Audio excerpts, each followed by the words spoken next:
పాక్ అణుబెదిరింపులకు భారత్ భయపడదన్నారు ప్రధాని మోదీ. దేశంలో ఉగ్రదాడులు జరిగితే దానికి మించిన సమాధానం ఉంటుందన్నారు. సింధూరం భగ్గుమంటే ఫలితం ఎలా ఉంటుందో అందరూ చూశారన్నారు. అటు దేశవ్యాప్తంగా 103 అమృత్ భారత్ రైల్వే స్టేషన్లను వర్చువల్గా ప్రారంభించిన ప్రధాని వికసిత్ భారత్ సృష్టి కోసం మహాయజ్ఞం జరుగుతోందన్నారు. భారత్ పాక్ కాల్పుల విరమణలో అమెరికాకు ఎలాంటి సంబంధం లేదని క్లారిటీ ఇచ్చారు విదేశాంగ మంత్రి జైశంకర్.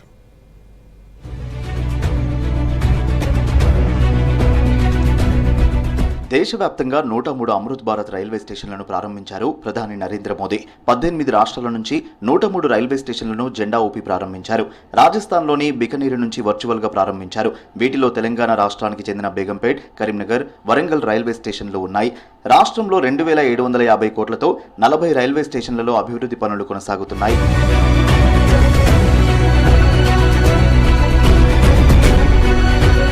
దేశ మహిళల సింధూరాన్ని తుడిచేసిన పాకిస్తాన్ను భారత సైన్యం మోకరిల్లేలా చేసిందన్నారు ప్రధాని మోదీ.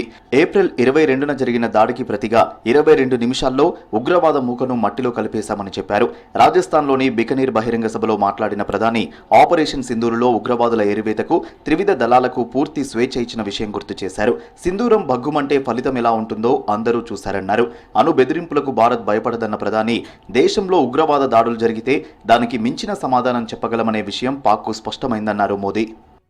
22 तारीख के हमले के जवाब में हमने 22 मिनट में आतंकियों के 9 सबसे बड़े ठिकाने तबाह कर दिए। सौगंध मुझे इस मिट्टी की, मैं देश नहीं मिटने दूंगा। मैं देशवासियों से कहता हूं, जो सिंदूर मिटाने निकले थे उन्हें मिट्टी में मिलाया है. వికసిత్ భారత్ సృష్టి కోసం దేశంలో ఆధునిక మౌలిక సదుపాయాల కల్పనకు మహాయజ్ఞం జరుగుతోందన్నారు ప్రధాని మోదీ. వేగం, పురోగతికి వందే భారత్, అమృత్ భారత్, నమో భారత్ రైళ్లు ప్రతీకలని చెప్పారు. అమృత్ భారత్ స్టేషన్ పథకం కింద పునర్నిర్మించిన దేశ్ నోక్ స్టేషన్ ను ప్రారంభించారు. బికనీర్ ముంబై ఎక్స్ప్రెస్ రైలుకు జెండా ఊపారు. అనంతరం దేశ్ నోక్లోని కర్ణీమాత ఆలయంలో పూజలు చేశారు ప్రధాని మోదీ.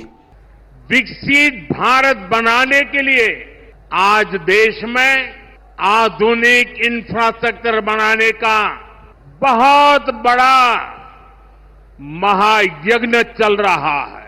हमारे देश की सड़कें आधुनिक हो, हमारे देश के एयरपोर्ट आधुनिक हो, रेल और रेलवे स्टेशन आधुनिक हो.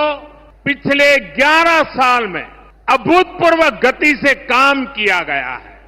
1300కి పైగా రైల్వే స్టేషన్లను ఏకకాలంలో ఆధునీకరిస్తున్నట్లు చెప్పారు రైల్వే మంత్రి అశ్విని వైష్ణవ్. జర్మనీలో ఆధునీకరించిన రైల్వే వ్యవస్థను దేశంలో 11 ఏళ్లలో సాధించామన్నారు. భారత్లో రైల్వే వ్యవస్థ పేద, మధ్యతరగతికి కీలక ప్రయాణ సాధనంగా ఉపయోగపడుతుందన్నారు అశ్విని వైష్ణవ్.